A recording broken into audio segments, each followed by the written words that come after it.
Good morning, students. Today we are going to discuss about Dalton law of partial pressure. In the previous one video, we have discussed about the ideal gas equation, universal gas constant, and few numericals which were based on the different gas laws. So Dalton law of partial pressure, जैसा कि इसके नाम से लग रहा है बेटा partial pressure. So this law is basically based on upon the gases which are non-reacting in nature. So when two or more gases which are not reacting chemically enclosed in the same vessel, then the pressure, total pressure exerted by these mixtures is the combination or is equal to the sum of all partial pressure. ठीक है. So Daltons have given this statement that if two or more gases combined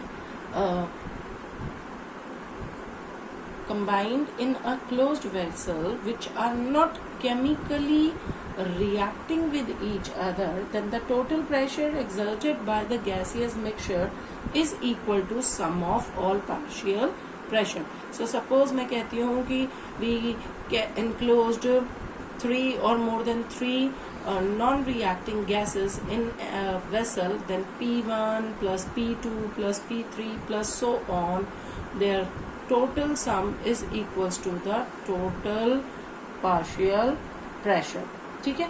So for example, we explained it with the help of this activity. Suppose we have taken a vessel which is having a same height. ठीक है. A vessel which is having a same height. In the same vessel, first of all we take hydrogen A moles, hydrogen gas A moles, and the pressure of the hydrogen gas is 50 mm.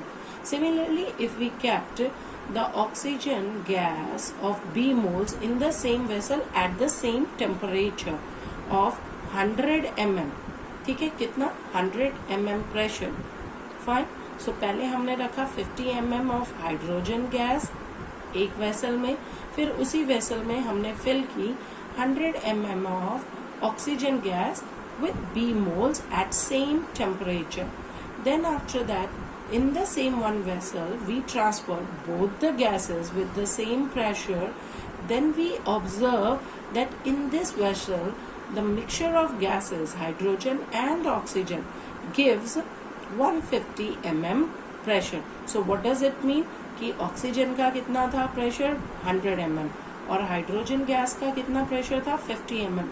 So in the last one vessel we observe that the pressure becomes 150 mm, which is the total sum of these two gases partial pressure.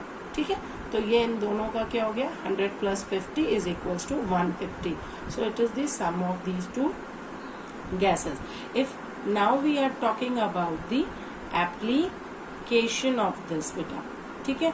तो अब इसकी application देखिए यहाँ पे.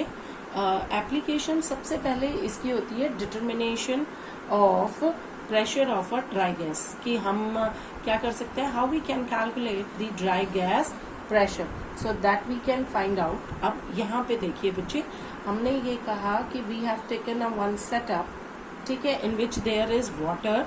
हमने एक ये beaker लिया है या ओपन किया है.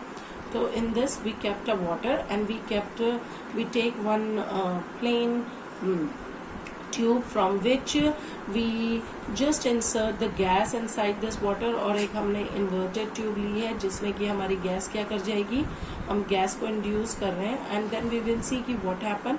तो धीरे धीरे गैस का प्रेशर, ये देखिए बबल्स से बनाए हुए हैं मैंने, ये धीरे धीरे gradually it goes on increasing, ये राइज करेगा and apart from that water also goes on rising up to certain level. यहाँ पर कुछ लेवल तक आपका वाटर भी क्या कर रहा है, राइज कर रहा है इनसाइड दिस ट्यूब. ठीक है.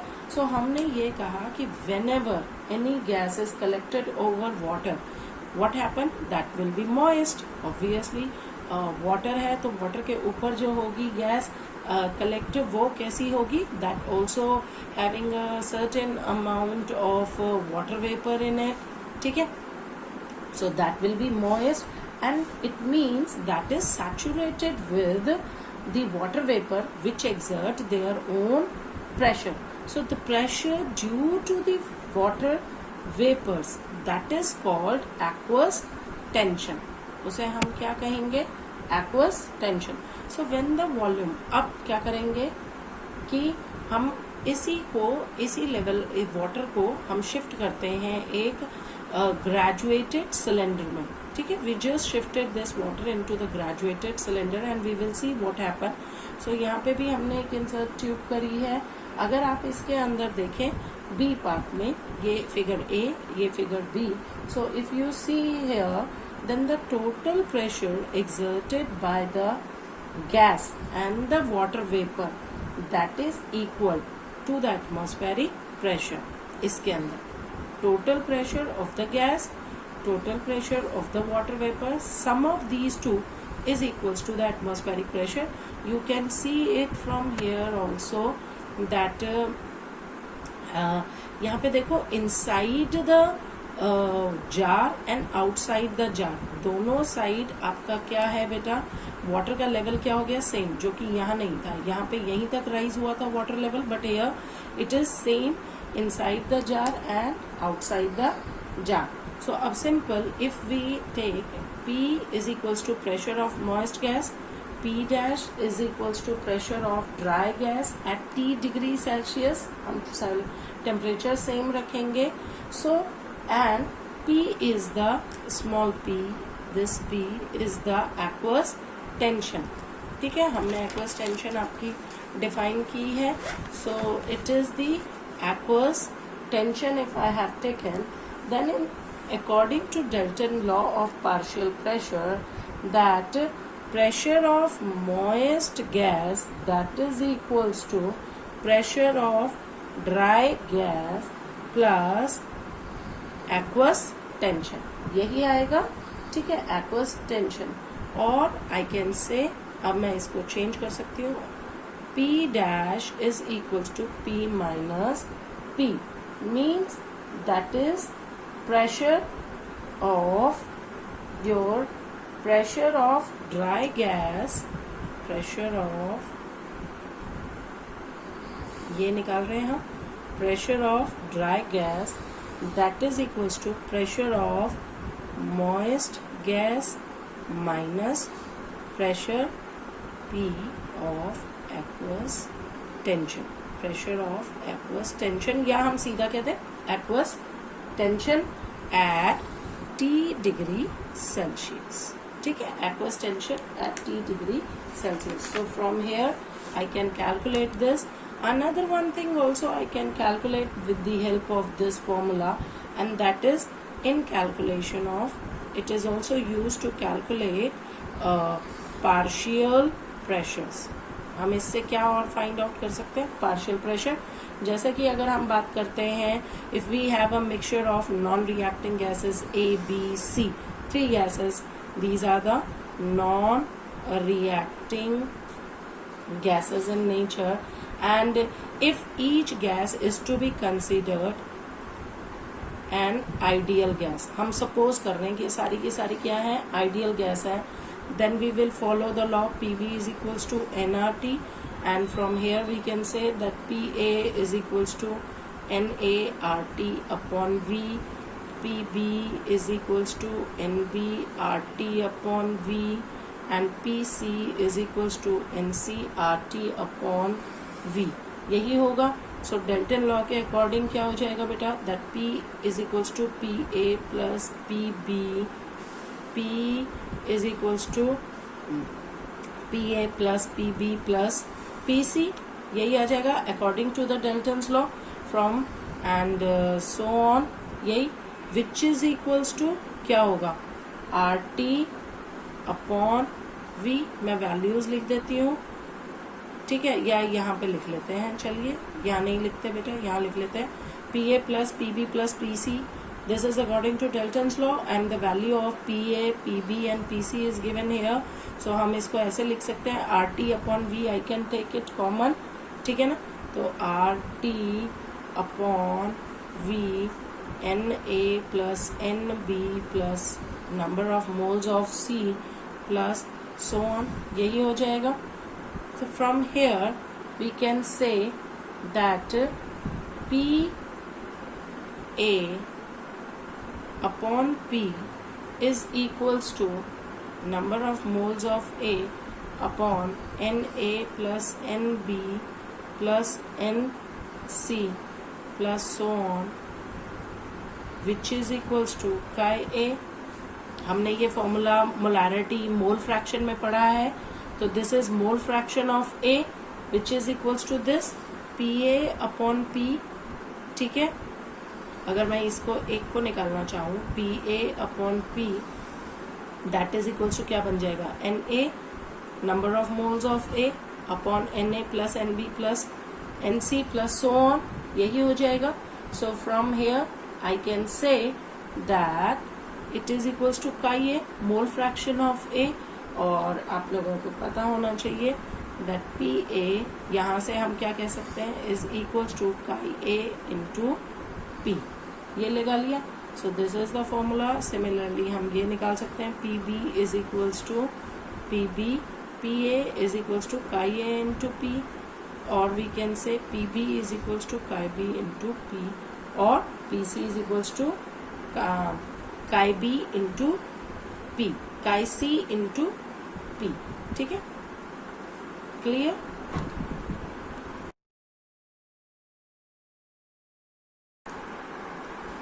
बेटा the another one topic is kinetic energy and molecular speed. ठीक है, we just take one equation and that is PV is equals to 1/3 mn c square. ठीक है, जहाँ पर कि P जो है that is pressure exerted by gas, V is equals to volume, M is equals to mass of each molecule. ठीक है, mass of each molecule of gas. N is equals to obviously number of molecules of gas present in volume V. And C जो है हमारा होता है root mean square speed of gas. I will discuss it later on. अभी जैसे हम एक ये फॉर्मूला कर देते हैं, this is known as a kinetic gas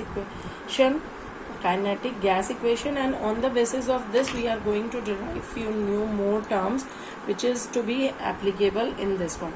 ठीक है, so now we are talking about, if we are talking about the kinetic energy and molecular speeds, so as all of us we know that in a gas molecules are moving in different direction.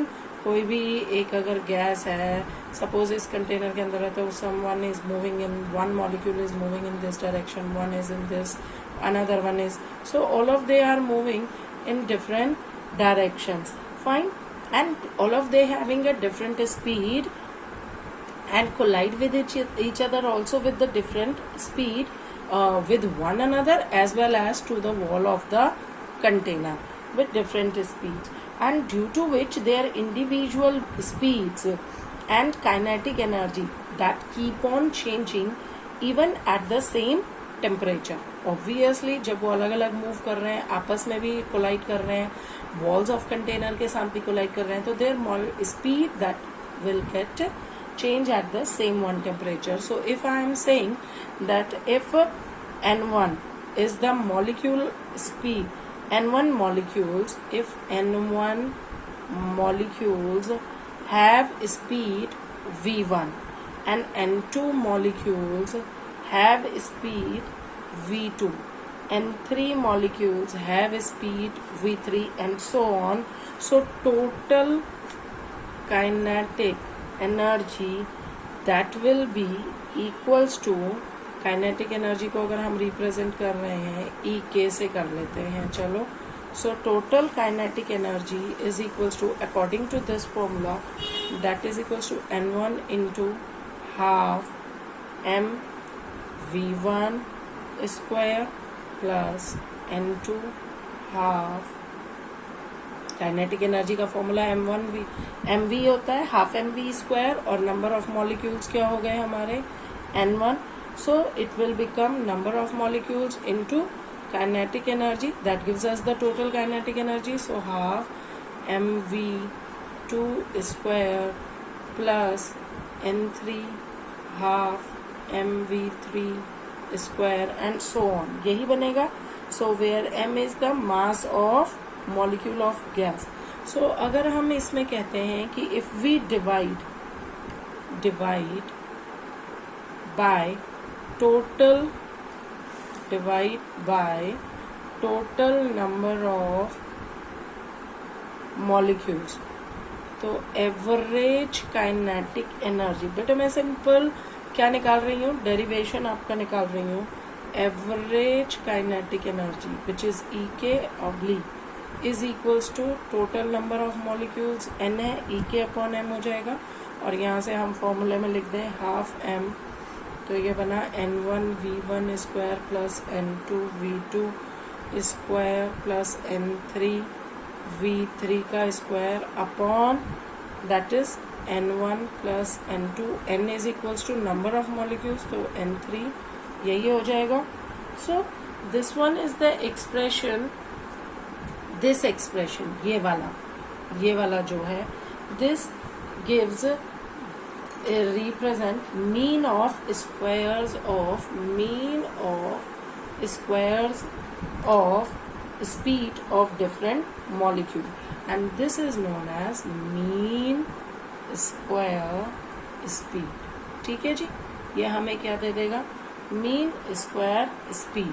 इसी का अगर हम square कर लेते हैं, its square root is known as root mean square speed. So root mean square speed, अगर हम root mean square speed को हम डिनोट करते हैं किससे, if we denote it by c, then it is nothing but it is n1 v1 square under root or square root of n2 v2 square plus n3 v3 square upon क्या हो जाएगा n1 plus n2 plus n3. ठीक है, सो ये हमारा क्या निकला, this we take out root mean square speed. Now this is this substitute this expression in equation number 2. This is our equation number 2. ठीक है, सो इसके लिए अब हम क्या कह सकते हैं कि अगर हमने ये कहा कि EK इज इक्वल्स टू क्या हो जाएगा, half mc square, c is root mean square speed, और हमने काइनेटिक इक्वेशन से ये भी निकाला है that PV is equals to 1/3 mn c square. ठीक है, so in this one case, if we take that for 1 mole of gas कितना हो जाएगा, m into n हो जाएगा. ठीक है, where ये है तुम्हारा mass of 1 mole और n हमें पता ही है, number of molecules है. so mass of 1 mole that is equals to molar mass, वो किसके बराबर है, मोलर मास इन ग्राम्स है, मोलर मास इन ग्राम्स. तो यहाँ से हेंस हम ये कह सकते हैं कि PV is equals to 1/3 capital M, ये इनके बराबर हो गई, C स्क्वायर. ठीक है, और C is equals to, C की वैल्यू चाहिए थी मुझे, स्क्वायर था तो अंडर रूट लगा लेंगे. C इज इक्वल्स टू 3, ये इधर ले आओ, PV कर लो, और M को भी इधर ले आओ. सो C PV by 3 PM. ठीक है, सो ये हमारी क्या आ गई, एक इक्वेशन आ गई. अब थर्ड नंबर दे देते हैं.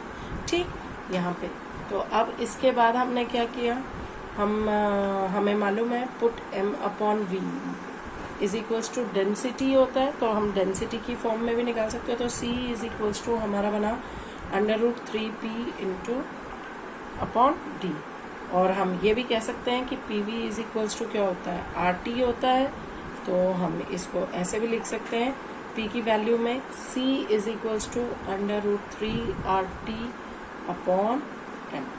ठीक है, so these are the different values which we can take out और derive from this. So this one is the relation, we can say, kinetic energy and molecular speed.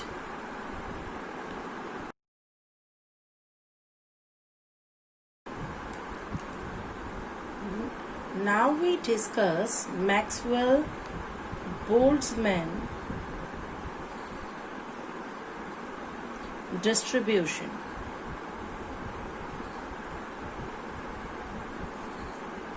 Fine. Now, as all of us we know that at a particular temperature, different molecules of a gas possess different speeds, and further due to continuous collision, suppose ये हैं तो यहाँ बहुत सारे gas molecules हैं that is present. So further continuous collision among the molecules themselves as well as against walls of container. Find बेटा their speeds keep on changing. ये हमने पहले भी डिस्कस कर लिया है. And for this, Maxwell and Boltzmann showed that as a result of collision, few molecules or some molecules are speeded up, whereas few will be slowed down, and hence, ठीक है, कुछ की स्पीड क्या हो जाएगी, ऑब्वियसली बढ़ जाएगी जब वो कोलाइड करेंगे, और कुछ की स्पीड क्या हो जाएगी, कम हो जाएगी. And from this he come up to the conclusion that fractions of molecules possesses particular speed remain constant at constant temperature. कहने का मतलब यह है कि कुछ की स्पीड इंक्रीज होगी, कुछ की स्पीड कम होगी, लेकिन कुछ फ्रैक्शन ऑफ मॉलिक्यूल्स जो होंगे their speed also remain constant at constant temperature. ठीक है, so if we plot a graph in between like this, ठीक है, we plot a graph that is, यहाँ पे हम ले लेते हैं fraction of molecules. ठीक है बेटा, fraction of molecules. Fine. And if we take here fraction of molecules and here it is molecular speed, if we have taken molecular speed, तो ये जो सबसे probable speed होगी, जो कि हम ऑलरेडी डिस्कस कर चुके हैं, this will be a most probable speed.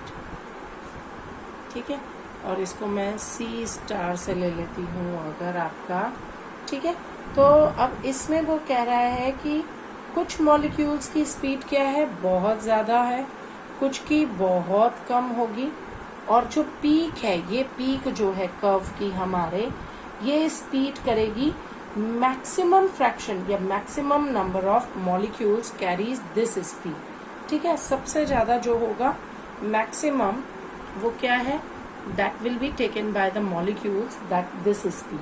ठीक है, so this distribution of speed curve is known as Maxwell-Boltzmann distribution. इसी को हमने नाम दिया था Maxwell-Boltzmann distribution. उन्होंने सिंपल ये कहा कि अगर हम फ्रैक्शन ऑफ मॉलिक्यूल्स लेते हैं और की स्पीड्स को अगर प्लॉट करते हैं मॉलिक्यूलर स्पीड्स के अगेंस्ट एक पर्टिकुलर टेम्परेचर में, तो we get such type of a graph. And in this one the maximum fraction or the maximum number of molecules possess the maximum speed that is known as the most probable speed, which is denoted by C*. ठीक है, similarly अगर हम बात करते हैं कि fraction of molecules की ही, so now just come up to the, इन्होंने बेटा हमने root mean square speed discuss किया है, एवरेज स्पीड जो कि सभी मॉलिक्यूल्स की एवरेज में होगी, और मोस्ट प्रोबेबल जो कि number of maximum number of molecules जिस स्पीड को पजेस कर रहे हैं। तो ये इंडिविजुअल मॉलिक्यूलर स्पीड्स में तो हम किसी भी मॉलिक्यूल की नहीं दे सकते हैं। सो फॉर दैट, अगर if I am saying that C is root mean square speed, ठीक है, C dash if I say it is average speed, all right, and C star is equals to most probable speed. Hopefully आपको तीनों की meaning पता चल गई होगी। तो then we can say that most probable speed is also related to the absolute temperature with the relationship 2RT upon M, where M is molar mass, R is gas constant, T is your absolute temperature, ठीक है, T is our absolute temperature, ठीक है बच्चे। तो अब वो कह रहा है कि this is your equation number 1, fine. तो हमने ये कहा कि अगर हम सेम टेम्परेचर लेते हैं तो लाइटर गैस जो होती हैं with which is having a lower molar masses, ठीक है, and having higher value of, if they have a lower molar masses, then they should have a higher speed, ठीक है, they should have a higher most probable speed. So in that one most probable speed, तो जैसे कि इसके लिए हमने it is there is another one graph they have given.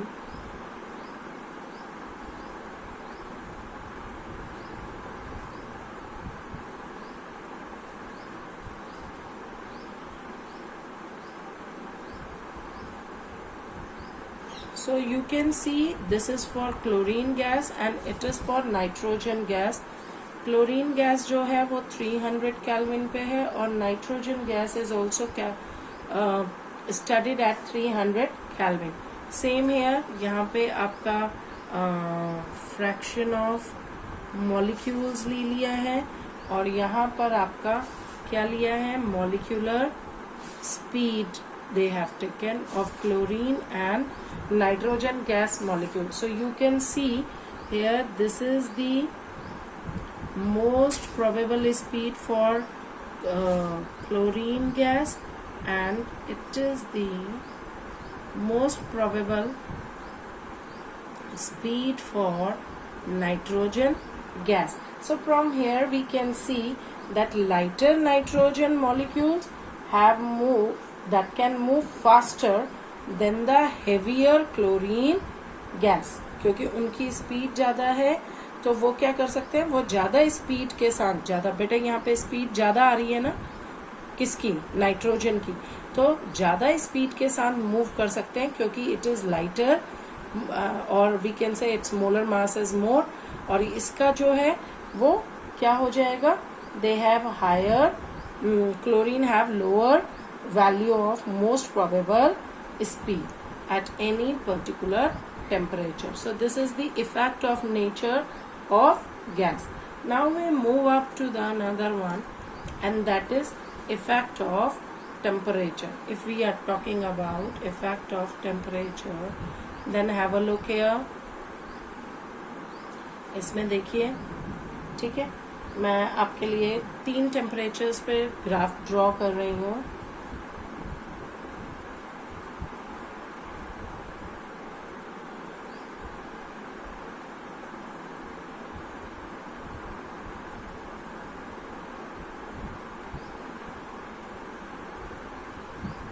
बेटा इनका बिगनिंग पॉइंट सबका सेम ही रहेगा।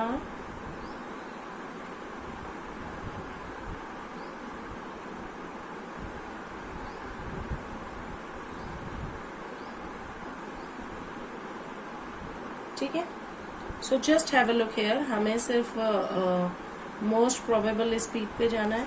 This is if we are talking C1 at temperature T1.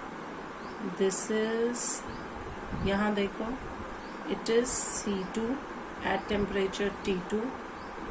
This is C3 at temperature T3. तो अगर हम कहते हैं T3, T2 and T1 है, ठीक है, ये आ गया. सेम वही है, that is at here it is molecular speed we have taken, और यहाँ पे हम ले लेते हैं fraction of molecules. ठीक है. So I draw this graph. So in this one we say कि if we have taken 3 different temperature in which T3 temperature, third temperature is more than T2 and it is more than T1.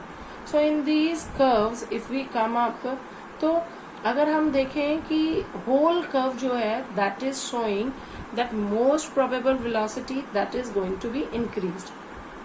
The peak whole curve shift downward, ठीक है, showing downward, नीचे की तरफ आ रहा है कि fraction of molecules या number of molecules possessing molecular speed, that velocity, most probable velocity that goes on decreasing gradually. ये सभी में है, same observation है. कर्व जो है धीरे धीरे सारे ही कर्व flattened होते जाते हैं, means they becomes broader. ये देखो, ये यहाँ से यहाँ फिर broad हो गया. अगर कर्व 2 को देखो तो this also goes on flatten. The curve 1 also becomes flattened in the middle, showing that more molecules have speed near to the most probable speed.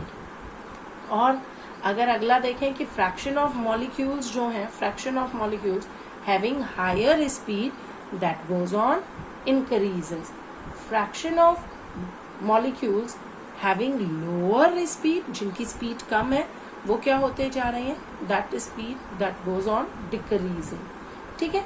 So simply one हम ये कह सकते हैं कि total area under each of the curve remain, under each of the curve that remains same as the sum of fraction of molecules remain same at any temperature.